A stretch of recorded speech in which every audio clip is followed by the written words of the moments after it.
Hello, ETH LatAm. Man, they couldn't have picked a better city for this conference. Raise your hand if it's your first time in Buenos Aires. It's my first time. While you're here, make sure you have a media luna. Just don't call it a croissant. They don't like it when you do that. My name is Berman, and I work at EdgeNode, which is a core developer contributing to the graph. I'm here to talk to you about my journey into Web3, how I found my niche with decentralized APIs with the graph, and why decentralization should matter to you. So I used to have a career in media. I worked in the media industry for 8 years, and I really enjoyed it. To me, it was really important. I thought it was so important to share information and truth with the world, and I really enjoyed it. I enjoyed it for the longest time. Especially towards the end of my media career, where I got to work in entertainment journalism. That was really fun because I got to interview actors, directors, go to red carpet movie premieres. It was awesome. Personal highlight of mine, I got to interview the cast of SpongeBob. And fun fact, Tom Kenny, the voice actor of SpongeBob, loves SpongeBob memes, so keep them coming. But it was a lot of fun, and I really enjoyed it. It was a lot of fun until it wasn't. 2 years ago, a little thing happened, right? 2020, absolute dumpster fire of a year. It really sucked, right? During my deepest COVID despair of 2020, I wasn't going anywhere. I wasn't interviewing anyone. I was stuck at home, reflecting on society. And I, like many of us, was scared. I thought I could turn to the media for answers. And I was met with disappointment, division, ignorance, and fear were abundant. And I realized that there was something terribly wrong with the state of the media industry. During the biggest global pandemic of our lifetime, I found that I wasn't able to rely on the media to find truth and information. What I found instead was a dark, intricate web that wasn't driven by truth, but by greed of monopolies. It was a big wake-up call. And what you're looking at right here is not a blockchain. This is the anti-blockchain of centralization, questionable incentives, and closed-door decision-making. The total opposite of an open and free blockchain. You're looking at the biggest media entities in the world, and they're eating up all the other guys, all the other media entities. The big blue circles represent 6 giants in media that are just buying everybody else up. And, throughout the pandemic, I kept reading variations of the same headline. Another network, another channel, another website, another newspaper was being acquired by a larger company. And these are just a couple examples. This just barely scratches the surface of the biggest acquisitions and the biggest names to the tunes of billions of dollars. And I'm not a fan of monopolies across the board, but it felt particularly wrong to see monopolization in the media. I mean, that's just a source of power that should not fall into any centralized hands. It could be easily abused. So this is our reality. Disney, Amazon, AT&T own a majority of the world's media. Almost everything you watch, read, and see is being owned by less and less companies with more and more influence. And what's worse is these companies have no incentive to provide the truth. In fact, their incentive is to make money. And how do you make money? Well, you get more views on your content. How do you get more views? Well, you make things sound more exciting or outrageous or agitating than they really are. So you get outrage pieces, you get clickbait, you get disinformation. It makes them rich and you ignorant. Finding trustworthy, verifiable information became really difficult in this time, and I became really disillusioned. I mean, what happened to the early dream of the internet, what we call Web 1? What happened to the dream of a decentralized pool of many diverse voices that could contribute to the pool of truth and information? Monopolistic gatekeepers like these turn that dream into a nightmare. and this is a nightmare too. I had to leave. I had to get out. I had to get out and work in something I believed in. And I was looking everywhere, and everywhere I ran into the same problems of centralization. I couldn't find the right values. I mean, I saw this everywhere in every industry. But eventually, I did find one small community that really aligned with me, that really got my values. I found you. I found the Ethereum community. Ethereum showed me that you can have transparency and truth in this future of the internet, in Web3. The blockchain don't lie, right? I fell in love with how collaborative Ethereum is, focusing on the user, creating abundance, reshaping global institutions for the better, not creating more monopolies.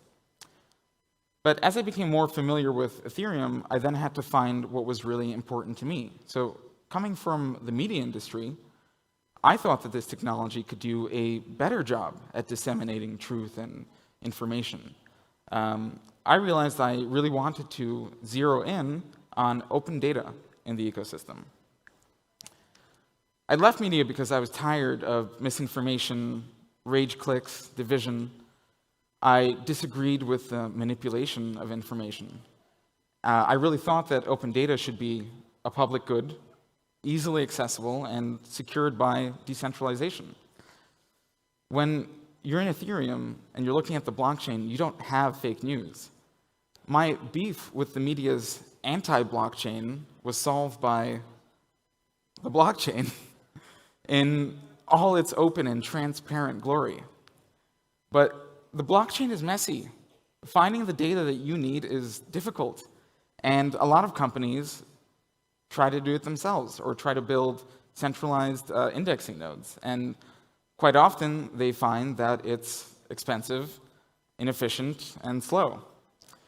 I thought there had to be a better way. So the blockchain has all the raw ingredients to solve a lot of the qualms that I had with the media industry, but it's not really organized enough to create great user experiences in this new form of the internet. After all, the blockchain is optimized to write data, not read it. So I had to find my niche. And as with anyone who builds in Ethereum, I eventually found the graph, and I knew I was in good hands. So what is the graph, and how does it work? What's the graph? Let me dial back for a minute. So I've been working at Edge Node, the initial team behind the graph, for about a year now. We're working on the graph in a decentralized way with 7 other teams. And here's how I like to explain what the graph does. So this is the blockchain. This is the blockchain in its raw form. Looking for information in the blockchain is like looking for a needle in a haystack. It's easy to get overwhelmed by raw data. Even if you used a block explorer, it's still not easy. Raise your hand if you've ever been down an Etherscan rabbit hole, right? Clicking through transactions, trying to follow it A to Z. I mean, it's exhausting. Almost as bad as the Wikipedia rabbit hole that kept me up last night. But if we want to have decentralized applications, or dApps, that have snappy front-end user interfaces that are really a joy to interact with, if we want great user experiences, we have to organize blockchain data.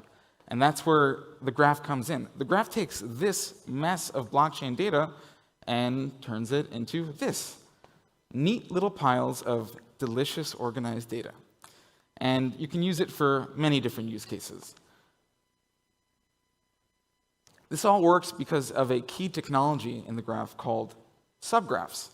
Subgraphs are decentralized, open source APIs that allow you to query blockchain data. If you're using a subgraph, you can define a couple of things. You can say, I need this specific blockchain data organized this specific way and served to me this specific way. And because they're open source, anyone can publish a subgraph or query or fork an existing one to build their own projects. So subgraphs sit at the indexing and query layer of the Web3 stack. I assume many of you are developers, right? And if you're trying to pull information from the blockchain and create a great application, you don't want to waste your time sorting through data. You want to create a really good experience. You want to focus on your UI. And your time is valuable. You can't waste it sorting through candy on the blockchain. You want to make an amazing user experience. And that's why you want to use subgraphs, because you might be approaching it from many different angles. Everyone needs a little different slice of the blockchain when they're building Web3 applications. And if you look at it sequentially, block by block, you're going to end up with a lot of irrelevant data. So what subgraphs do is take that data and organize it into neat little buckets of just the data you need for your dApp. So I want to take a moment to show a more technical explanation of how subgraphs work, like real gigabrain stuff over here. So yeah, that's it in action. This is what subgraphs do. They're sorting it. I mean, you get the idea. What you need is easy to find thanks to subgraphs. So subgraphs have a lot of use cases. You can build any dApp you want because we're all accessing the same blockchain. We just need to access it in a different way. Whether you're building an NFT project, working in DeFi, creating DeFi analytics, even exploring new forms of media like music with Audius or streaming with LivePeer. Hundreds of dApps use the Graph's decentralized network. And that means there are hundreds of subgraphs that you can get to work with right now. They're already out there. They're open source. You don't have to start and build one from scratch. You can use one that already exists. And I want to walk through a couple of use cases that people have created that are powered by subgraphs. So one that I like to go through is called ETHSign. ETHSign is like a decentralized DocuSign. You can send PDFs, contracts to an Ethereum address, and you can sign those contracts with your Ethereum address. The way ETHSign uses a subgraph is they track the history of the blockchain of state changes, right? As events are emitted by their smart contract, they can create a summary of how each PDF, each contract has changed, who's opened it, who's forwarded it, who's signed it. That's all recorded on the blockchain, and they can reconstruct all that information really easily and quickly using a subgraph. And it creates a lightning-fast experience. And it saves them a lot of gas, too. Another example, NFTs. This is an NFT collection called Nifty League. It's actually an NFT-gated gaming platform.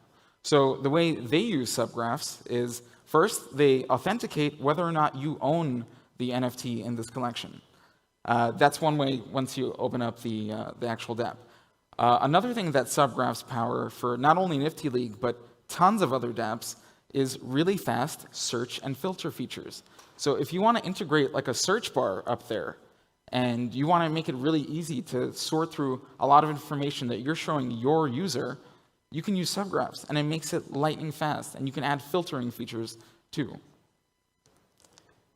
There's DeFi implications too. You can build DeFi analytics with beautiful charts, graphs, and you can create a dashboard of just information you need, right? So this is Capital Dex. It's tracking information from Curio's automated market maker. They're tracking ERC20 tokens, trading pairs, trading volume. You can display this data in an easy-to-see way really quickly and beautifully thanks to subgraphs. Again, focusing on the UI and creating great user experiences. And so the graph is useful for a variety of use cases, and it'll stay that way because it's decentralized. The graph is powered by thousands of participants all over the world. It's a stark contrast to the 6 media giants I showed you earlier, and a big reason I really love contributing to this ecosystem. Indexers run indexing nodes around the world, and they actually process information that subgraphs are organizing. Curators identify which subgraphs are really useful, and delegators stake with indexers to secure and decentralize the network. Delegators and curators don't even have to run a node to contribute. It's a community that's open to everyone. The Graph's decentralized data economy keeps access to the blockchain data robust, secure, and reliable. In my media career, I was worried about centralized powers controlling information all over the world. I found the antidote in the Ethereum community, and I found my home with the Graph. But I want to make sure that Web3 doesn't repeat the mistakes of centralization that we've seen in Web2. So why does my journey matter to you? Well, again, you're most likely building dApps. You're interested in building out Ethereum. You really think this Web3 thing is going to change the world. A bold cause. But in order for it to work, we have to make sure we don't repeat the mistakes of centralization in Web2. Here's one I like to show a lot. This is, go to killedbygoogle.com if you want to see a graveyard of every project Google has ever shut down. Over 270 of them to date. I mean, I used to love using Google Hangouts, and they just shut off support for that. Dead next month. Google Chrome apps was really useful to people for a long time. Dead last month. I mean, it was alive for 11 years, but Google can just pull the plug anytime it wants. In Twitter, we've seen how shutting down APIs and key features of APIs can really hurt people. Hundreds of people built entire businesses and communities off of Twitter's API. A couple of years ago, they killed a bunch of, or most of the most useful features of that API. And when Jack Dorsey wised up to Web3, he called it the worst thing Twitter ever did. Facebook's guilty too. How many of you guys remember Vine? I miss Vine a lot. And when Facebook was trying to build out Instagram, Mark Zuckerberg personally wrote a message and said, shut down the integration with Vine. Vine was using Facebook's API to make it easier for folks to find their friends and add their friends. I mean, they're your friends, right? You should be able to see who you can connect with. But in Mark Zuckerberg's eyes, they're Facebook's friends, not yours. TikTok's not the same, by the way. Even in Web3, we've seen reflections on centralization. Earlier this year, Moxie Marlinspike, founder of Signal, played around with Web3, and he published a piece called My First Impressions of Web3. And he was shocked that there wasn't all that much decentralization. A lot of folks building in Web3 were relying on centralized APIs and centralized infrastructure.